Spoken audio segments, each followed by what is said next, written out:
Hello friends, मैं अर्चना आपकी host अपने चैनल खुद से रूबरू में आप सबका स्वागत करती हूँ। फ्रेंड्स, अगर आपने मेरा चैनल सब्सक्राइब नहीं किया है तो उसे सब्सक्राइब कर लीजिए और बेल आइकन को भी प्रेस कर लीजिए ताकि मेरी आने वाली स्टोरी आप तक सबसे पहले पहुँचे। फ्रेंड्स, अगर आपके पास भी कोई स्टोरी हो तो आप मेरे इंस्टाग्राम आईडी पर भेज सकते हैं जो स्क्रीन पर दी गई है। तो चलिए फ्रेंड, चलते हैं आज की स्टोरी की तरफ। लालच पार्ट 3। मेरी इच्छा ये है कि ऐसा उपाय बताया जाए जिससे मेरी अंकल से किसी भी प्रकार से पीछा छूट जाए, लेकिन ये काम एकदम नहीं हो, बल्कि किसी तरह वह सख्त बीमार हो और धीरे धीरे मौत की ओर बढ़े, तथा इस काम में 15-20 दिन लगे तो ज़्यादा अच्छा होगा और मुझे कोई दिक्कत भी नहीं होगी। एंड्रूस ने अपनी इच्छा बता दी, लेकिन उसने अपनी परेशानी में अंकल की जायदाद का कोई जिक्र नहीं किया था। फादर वाथम ने शांति के साथ एंड्रूस की बात सुनी और धूप लोपान वाली हांडी में हाथ डाला। जब उनका हाथ बाहर आया तो उसमें हाथ के अंगूठे जैसा कुछ दबा था। फादर ने उसे एंड्रूस के हाथ में थमा दिया। उसने देखा कि ये पत्थर का एक पुतला किसी चमगादड़ की भांति था। फादर वाथम ने उसे निर्देश दिया, ये चमगादड़ अपने अंकल के बिस्तर के नीचे रख दो, फिर इसका कमाल नजर आएगा। फिर उसने एंड्रूस को वहाँ से जाने का संकेत दिया। एंड्रूस किसी न किसी बहाने अंकल के कमरे के चक्कर लगा रहा था। पाल्वो भी उसके पीछे ही था। एंड्रूस इस फिक्र में था कि अंकल का ध्यान बटे और वह उस चमगादड़ के पुतले को उनके बिस्तर के नीचे रख दे, किंतु अंकल थे कि हिलने का नाम ही नहीं ले रहे थे। वह बेड पर टिके अपने ऊपर कंबल पैरों से ढके कोई पुस्तक पढ़ रहे थे। यहाँ तक कि यह जानकर भी कि एंड्रूस वहाँ है, वे उसे ऐसे इग्नोर कर रहे थे जैसे वहाँ कोई हो ही ना। लंबी प्रतीक्षा के बाद भी अंकल वहाँ से टस से मस न हुए। एंड्रूस मन ही मन में उन्हें बुरा भला कहता हुआ आखिर उठकर वहाँ से बाहर निकल गया। अब उसे प्रतीक्षा थी रात की, जिस समय खाना खाने के लिए अंकल डाइनिंग हॉल में जाएंगे, जबकि खाने का समय अभी 2 घंटे बाद था। आखिर रात भी आ ही पहुंची। रसोइया खाना परोसने की सूचना देकर चला गया। उस समय एंड्रूस बरामदे में ही बैठा टीवी पर फिल्म देख रहा था। उसी समय अंकल खाना खाने के लिए डाइनिंग टेबल की ओर बढ़ते दिखाई दिए। वह भी उठकर चुपचाप पाल्वो के साथ उसी तरफ चल पड़ा, किंतु जैसे ही अंकल अंदर आने वाले थे उसने पहले ही वहाँ दूसरे दरवाजे से डाइनिंग हॉल से बाहर निकल गया। वहाँ से एंड्रूस बहुत फुर्ती से लंबी दूरी तय करता हुआ अंकल के शयन कक्ष में पहुँच गया। पाल्वो भी उसके पीछे पीछे था। जल्दी से उसने वहाँ का दरवाज़ा अंदर से बंद कर लिया और लगभग दौड़ते हुए जाकर बेड के एक कोने से गद्दा उठाकर और पत्थर का चमगादड़ उसके नीचे दबा दिया। फिर बेड शीट को सही करके अपने हाथ इस प्रकार झाड़ने लगा मानो कोई परिश्रम भरा काम किया हो। यह काम निपटाकर वह दरवाज़ा खोलकर बाहर आया और पाल्वो के साथ डाइनिंग हॉल में जा पहुंचा। अगले दिन सवेरे नाश्ते की टेबल पर अंकल नहीं थे। एंड्रूस ने इस बारे में पूछताछ की तो खानसामा बोला उनका स्वास्थ्य सही नहीं है, इसलिए शयन कक्ष में ही उन्हें चाय दी गई है। एंड्रूस मन ही मन में प्रसन्न हो उठा। नाश्ता करके वह अंकल के पास गया तो देखा कि वह कंबल ओढ़े पड़े हैं तथा उनका बदन बहुत तेज बुखार से तप रहा है। मन ही मन उसने फादर वाथम के करिश्मे की प्रशंसा की तथा अपनी खुशी को छिपाने का प्रयास करता हुआ बोला, क्या बात है अंकल, रात से तबीयत ज़्यादा ख़राब है, बुखार बहुत तेज़ है, ज़रा फ़ोन करके डॉक्टर को बुलाओ। अंकल के स्वर में बेचैनी थी। अभी बुलाता हूँ। एंड्रूस फ़ोन की तरफ बढ़ा। डॉक्टर अंकल को देखा और दवाई देकर चला गया। उसके कुछ देर बाद गेट कीपर ने वर्डन के आने की खबर दी। एंड्रूस उस समय अंकल की देखभाल करने का दिखावा कर रहा था। उसने बर्डन को ही वहीं बुला लाने के लिए कहा और सोचने लगा कि बर्डन इतना सुबह सुबह क्यों आया होगा। हेलो बर्डन, एंड्रूस बर्डन को रूम के अंदर आते ही बोला। बर्डन एंड्रूस और अंकल से हाथ मिलाकर वहीं सोफे पर बैठ गया। अंकल को उन दोनों की बातों में कोई रुचि नहीं थी, इसलिए उन्होंने करवट बदल ली। इधर ही पास से गुजर रहा था, तुमसे मिलने का सोचकर चला आया। अंकल अब कैसे हैं? बर्डन ने पूछा। रात फिर तबीयत बिगड़ गई, डॉक्टर ने दवाई दिया है। प्रभु अंकल को शीघ्र स्वस्थ करे, बर्डन बोला। अरे हाँ, तुम तो 1-2 दिन में वापस जाने के लिए कह रहे थे, क्या हुआ? जा रहे हो कि नहीं? अंकल के कारण नहीं जा सका। तुम कैसे हो? बढ़िया हूँ। पाल्वो कहाँ है? शायद बाहर निकल गया, आ जाएगा। दोनों आपसी बातों में लगे थे। उसी समय बाहर पाल्वो के बहुत ज़ोर ज़ोर से भौंकने की आवाज़ आने लगी। अरे क्या बात है? पाल्वो इतना भौंक क्यों रहा है? चौंक कर बर्डन बोला। जाने क्या बात है, अब से पहले तो ऐसा कभी नहीं भौंका। एंड्रूस ये कहते हुए बाहर निकला। एंड्रूस के बाहर निकलते ही बर्डन फुर्ती से उठा और जल्दी से अंकल के सिरहाने की साइड से गद्दा उठाकर उसे नीचे से चमगादड़ का पुतला निकालकर अपनी जेब में डाल लिया। अंकल ने सिर से पांव तक कंबल ओढ़ा हुआ था और अपना मुंह दीवार की तरफ रखा था। बर्डन अपनी जगह आकर इस प्रकार बैठा हुआ था जैसे कि वह सोफे से उठा ही ना हो। पाल्वो के भौंकने की आवाज़ आना बंद हो गई थी, जिसके कुछ देर बाद ही एंड्रूस भी बाहर से आ पहुंचा।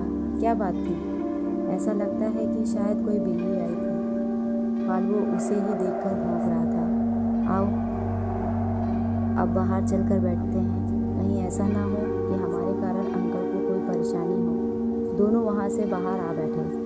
दोपहर बाद अंकल आश्चर्यजनक रूप से स्वस्थ नजर आ रहे थे और चाय के समय उन्हें तंदुरुस्त देखकर एंड्रूस आश्चर्य में पड़ गया। कैसे हैं अंकल? बेचैन एंड्रूस ने सवाल किया। हमारा डॉक्टर वास्तव में जीनियस है, अब मैं एकदम सामान्य हूँ, अंकल ने जवाब से बताया। एंड्रूस हैरत में था कि आखिर ये चमत्कार कैसे हुआ। अंकल इतनी जल्दी स्वस्थ कैसे हुए? फादर बाथम ने जो कुछ बताया था वह नहीं हो पाया। फादर बाथम ने कहा था कि दिन पर दिन अंकल की तबीयत खराब होती चली जाएगी, लेकिन वो उसके विपरीत रहा है। फिर मन को समझाया कि संभव है दवाओं के प्रभाव से तबीयत संभल गई हो तथा वह असर समाप्त होने पर दोबारा बीमार हो सकते हैं। उसने सोचा कि 1-2 दिन और प्रतीक्षा कर लेता हूँ। 3 दिन की प्रतीक्षा व्यर्थ गई क्योंकि अंकल का स्वास्थ्य दिनों दिन सुधरता ही जा रहा था। एंड्रूस परेशान था कि ऐसा क्यों हुआ। अवसर पाकर एंड्रूस अंकल के शयन कक्ष में प्रविष्ट हुआ और गद्दा हटाकर ढूंढना प्रारंभ किया तो वह चमगादड़ का पुतला गायब था। एंड्रूस को झटका सा लगा।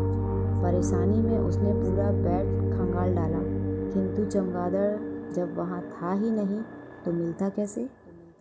चमगादड़ बेड से कहाँ जा सकता है? आखिर उसे कौन ले गया? एंड्रूस मन ही मन विचार कर रहा था।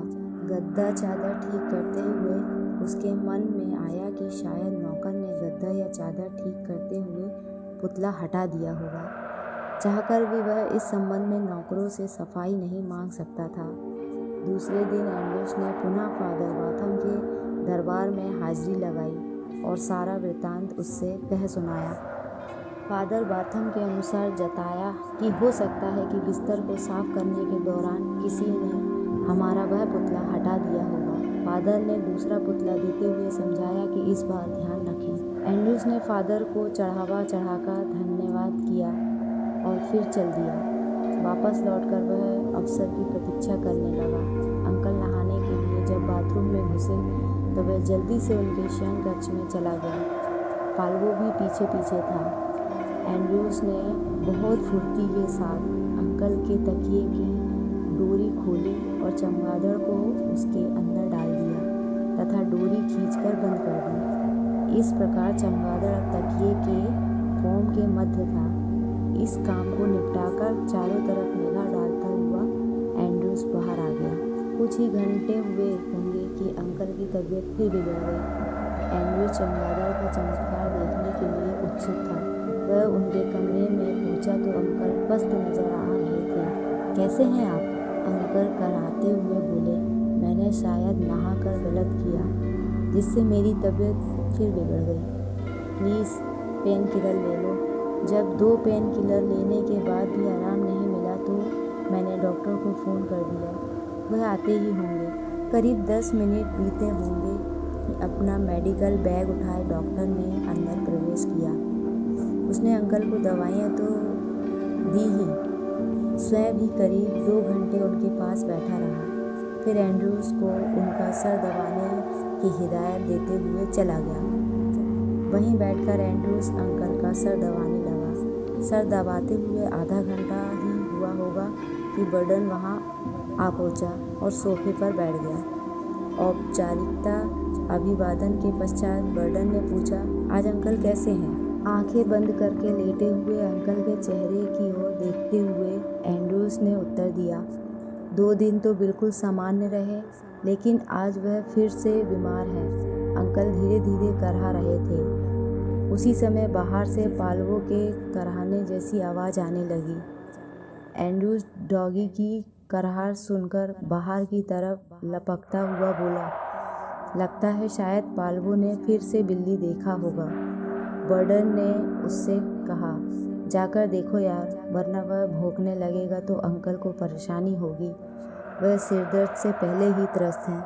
समझने वाले अंदाज में सिर हिलाता हुआ एंड्रूज बाहर निकल गया और बर्डन उठकर अंकल के पास जा पहुंचा। अब कैसे हैं अंकल?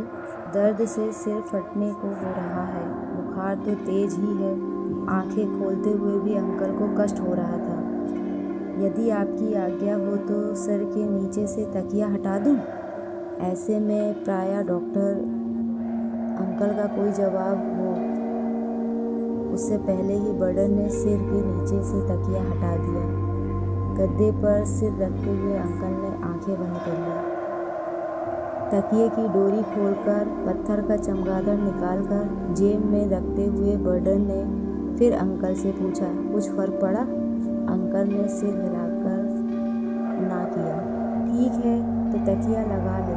मैंने तो देखा है कि इस तरकीब से अधिकांश व्यक्तियों का सिरदर्द मिट जाता है। कहने के साथ ही बर्डन ने तकिया फिर से अंकल के सिर के नीचे लगा दिया तथा तेजी से वह से हटकर सोफे पर जा बैठा।